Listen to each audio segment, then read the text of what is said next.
pemerintah lagi berusaha mendinginkan kabur aja dulu. Tapi kemudian si Menteri Karding ini silakan cari kerja di luar negeri gitu. Iya. Jadi dia bertentangan. Koperasi Merah Putih menurut saya itu sangat politis. Karena Koperasi Merah Putih akan ada 80.000 titik.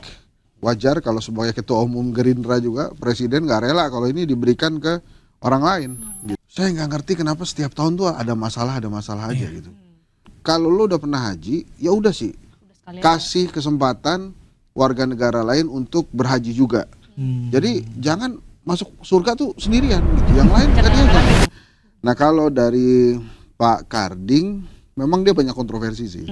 Apa karena ada imbas kemarin main? Ya main Mahyong itu juga jadi salah satu. Tapi sebelumnya kan kalau diingat pemerintah lagi berusaha mendinginkan kabur aja dulu. Tapi kemudian si Menteri Karding ini silakan cari kerja di luar negeri gitu. Jadi dia bertentangan. Saya nggak tahu apa yang terjadi dengan Menpora, apakah terkait dengan 28 Agustus juga. Tapi kalau Menko Polkam, saya dengar ada dia baru pulih dari sakitnya. Jadi ada masalah kesehatan, tapi mungkin juga terkait dengan kejadian 28 Agustus. Karena kalau kita ingat dia muncul setelah Pak Safri muncul gitu ya. Nah kemudian Koperasi Merah Putih menurut saya itu sangat politis. Karena Koperasi Merah Putih akan ada 80.000 titik. Itu wajar kalau sebagai ketua umum Gerindra juga presiden nggak rela kalau ini diberikan ke orang lain gitu. Akhirnya diberikan juga ke kader Gerindra, Ferry Juliantono, kader Gerindra yang bisa memastikan atau diberikan tanggung jawab untuk melaksanakan 80.000 titik itu supaya bisa memperkuat pemerintahan Pak Prabowo.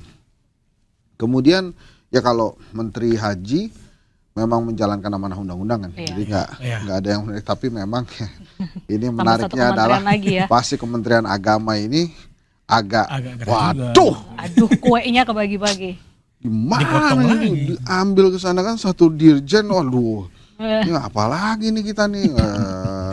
Apalagi udah ketawa-ketawa nih. Gitu udah di sana, udah pindah ke sana kan. Nah itu mungkin Menteri Agama yang Kementerian Agama tuh kemarin nggak banyak di touch tuh, cuma menurut saya mungkin yang paling terimbas ya itu gitu ya. Ada hubungannya nggak dengan kasus haji kemarin di KPK? Kalau saya nggak tahu ya, tapi kan itu memang gini loh, haji di Indonesia itu saya nggak ngerti kenapa setiap tahun tuh ada masalah aja gitu.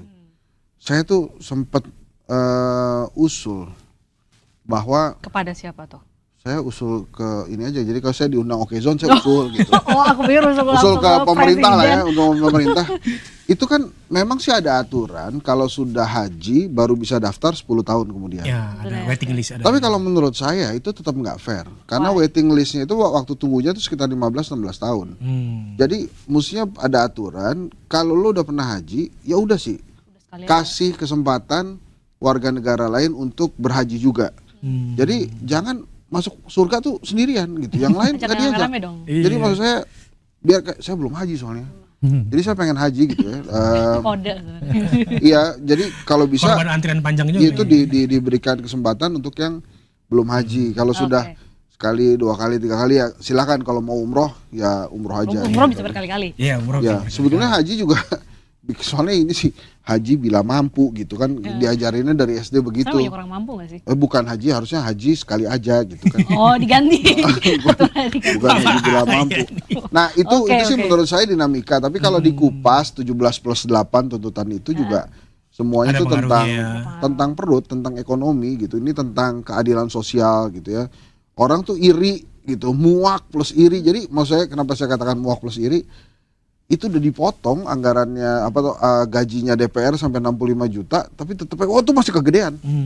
Mestinya UMR kali 4 lah gitu.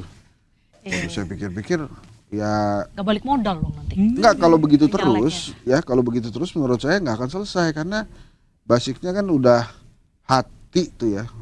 Wah ini kegedean, kecilan, nggak bisa begitu kan. Tapi ya itulah masyarakat gitu. Pada saat masyarakat menjerit gitu, ya itulah jeritannya gitu. Kan ada yang bilang waktu itu kalau protes kan ini waktu itu kan ada PHK banyak, lapangan kerja susah.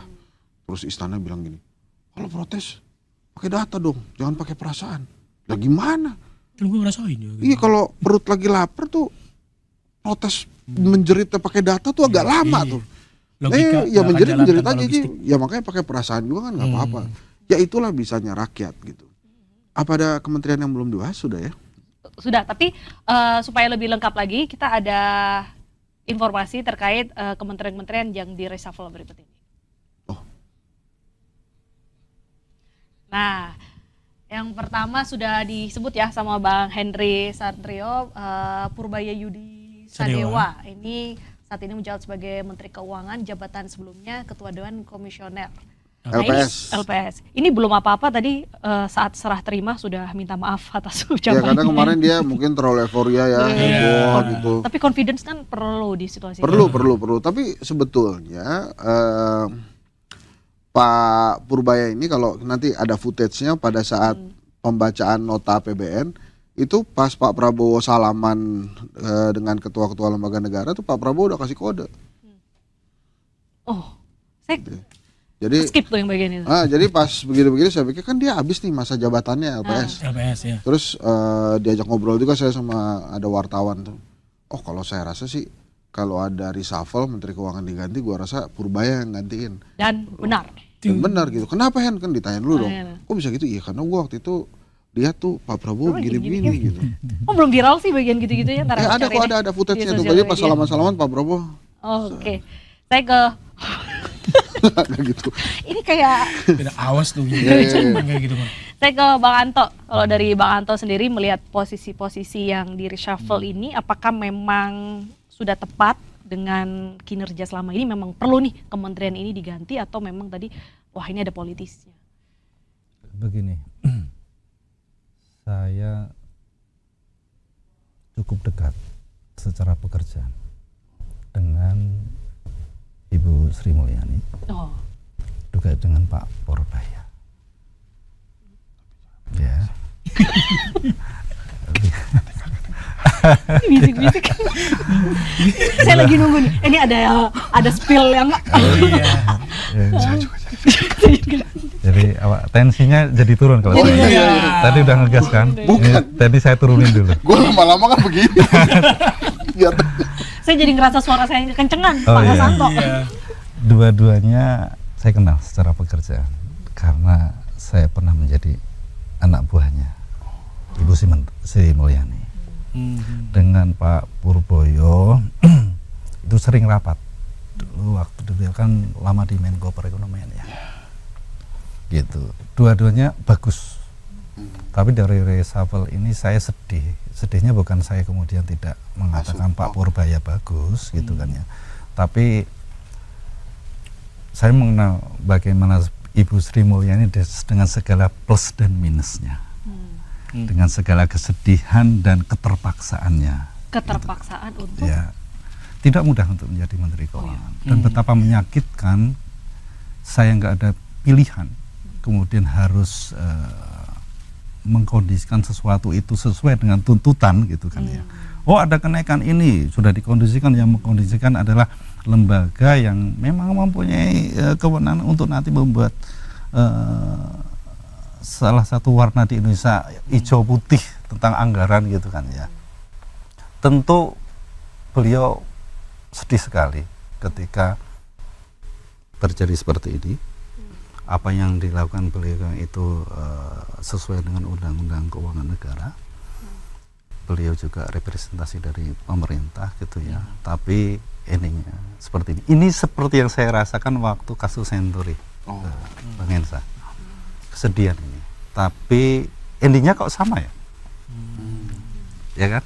Endingnya sama bahwa sama-sama diganti maksudnya. ya sama-sama berakhir. Dan kita tahu Senturi bagaimana, dan kita tahu pemicu dari keresahan yang terjadi atau bahkan keonaran sesaat yang terjadi itu seperti apa. Itu yang pertama. Jadi terkait dengan, saya tidak mengkritisi tentang plus minusnya, tapi dua-duanya saya itu pernah rapat bareng gitu. Dan bagaimana Pak Purboyo itu dengan segala pemikiran makronya, dan Bu Sri Mulyani dengan pemikiran makronya gitu kan ya. Tidak ada catatan di itu, cuma kesedihan saya sebagai seorang yang pernah menjadi anak buah dari Ibu Sri Mulyani. Tapi secara